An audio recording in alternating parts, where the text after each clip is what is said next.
Also big news, you'll love this. Woj tweeting that LaMelo Ball will be returning to the Charlotte Hornets, 7 to 10 days. He mentioned it yesterday. We're recording this Tuesday night. He mentioned it on Monday, so probably between next Monday and next Wednesday, he'll show up again, which is cool. You love to see it. He's been battling a right wrist with a fracture he was suffering through. Yeah. What are you most excited about? I'm interested. What are you most excited about with LaMelo Ball returning to the Hornets?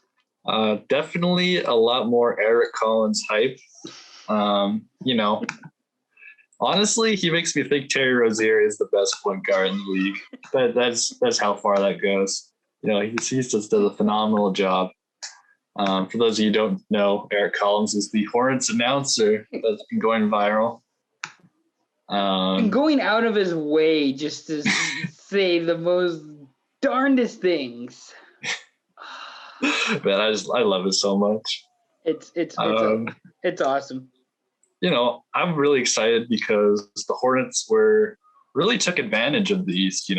Teams kind of having some injuries, not really figuring out, how they should be playing, and the Hornets ran all the way up to fourth. They're really right on the Bucks, who are another title favorite this year. And it's not like they didn't deserve it. Like you could make the argument that other teams were injured, they didn't really have the guys, but the Hornets, they have really good players. Terry Rozier is really good. Gordon Hayward's been very good, despite what people thought about the signing. What I thought about the Hornets and Hayward in general. I'm one of those guys. I was wrong. Yeah. I'll raise my hand up first. I was one of the haters. I mean, yeah, they've got good players. They've got a mix of borderline all-star players and aspiring young players that could be future all-stars. It's not a mistake that they got up to fourth, and without LaMelo and having to rest, other guys due to injuries. It's definitely taken a toll on them, and other teams got stronger over the course. We saw moves by, all the other teams ahead of them, big moves, some of them, or just players simply, returning from injuries. I was going to say the Hornets, they lost tonight to the Knicks. I just wanted to pull that up. So the Hornets lost 109-97 to the Knicks, who we'll talk about later on. The Knicks are a fun team to watch as well. Charlotte, before I think they are 28-8 now. After that, I mean, how good with LaMelo Ball returning and everybody healthy, how far do you think the Charlotte Hornets could actually go? Like, do you think they can get through the first round? Well, where they're at now, if they have to go and play against the 76ers or the Nets or the Bucks, I don't really see it.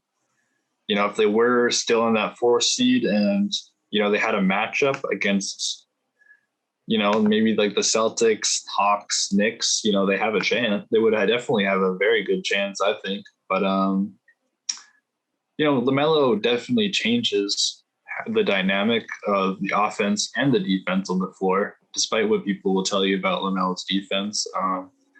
He hustles his ass off. He's a smart defender. He doesn't overcommit on steals. He's got great hands. He'll definitely get steals. He's a smart defender. He doesn't get beat. He's physical. And then on the offense, he's a great shooter. He'll make you pay if he's open, and he's an amazing playmaker. He just looks like a veteran on the floor. He doesn't look like a rookie. I just, was trying to figure out. So in the standings right now, they're 2.5 games back of Atlanta, who Atlanta's had a really good season. I kind of agree with you. I don't know if they can get past the triple threat, I guess, of 76ers, Nets, Bucks. Yeah. But I mean, and they lost, almost by, I guess, 20 tonight to the Knicks. But when healthy, I think this team can be a promising team. They look like they were a promising team when LaMelo was there. If LaMelo does come back here like he's supposed to, has a killer, home stretch during the regular season, do you think he's back in line for the Rookie of the Year? I don't really think he ever left, to be honest. Okay, all right. Despite, rookie ladders, they still do polls around the league, and LaMelo's still the favorite, I mean, he dominated. I mean, I wrote about this a bit, he dominated, really. Yeah. He was the rookie of the month every single month he played. He was leading. I mean, other rookies have gotten better over the season, but at the time he was leading rookies in almost every single stat category. He was the leaders in points. He was leader in rebounds, in steals, in assists. He was shooting the highest 3-point percentage as well. And also, my biggest thing is that he was a key player on a 4th-seeded team, while every other rookie in the top 5, other than him, are playing on lottery teams. That's another thing. So I'll go. So according to FanDuel, these are what the odds are for Rookie of the Year right now. Yeah, you have LaMelo Ball -210.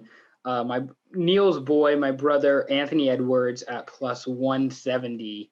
Tyrese Halliburton at +600. Quickly is at +5,500.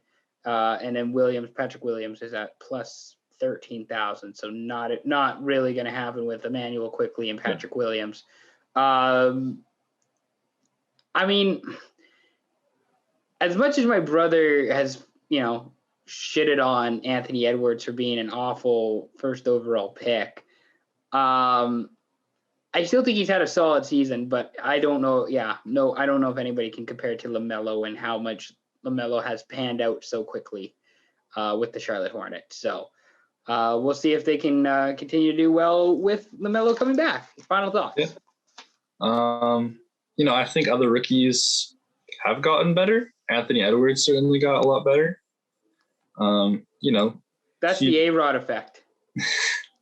Of course. After the All-Star break, he's averaging about 21 points per game. He was also, he's kind of being funneled in a way since, Cat, D'Lo, they're all out.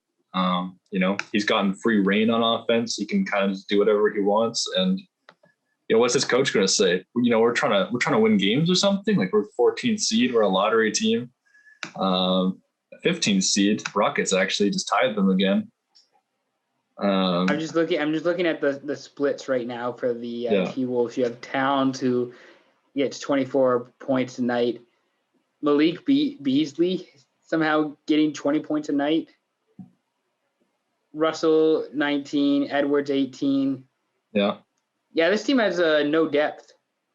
Yeah, you don't have depth, and all your other guys have been gone. I mean, he's kind of just had the ability to do whatever he wants on offense, and he's very good on offense. He's probably the best scorer in this draft.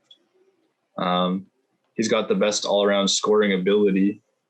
He can really score any way he wants. He might not be the shooter that guys like LaMelo or Quickly or Halliburton, those guys, or even Sadiq Bey, like those guys are actually phenomenal shooters. But he's an amazing scorer. He's probably the most athletic guy.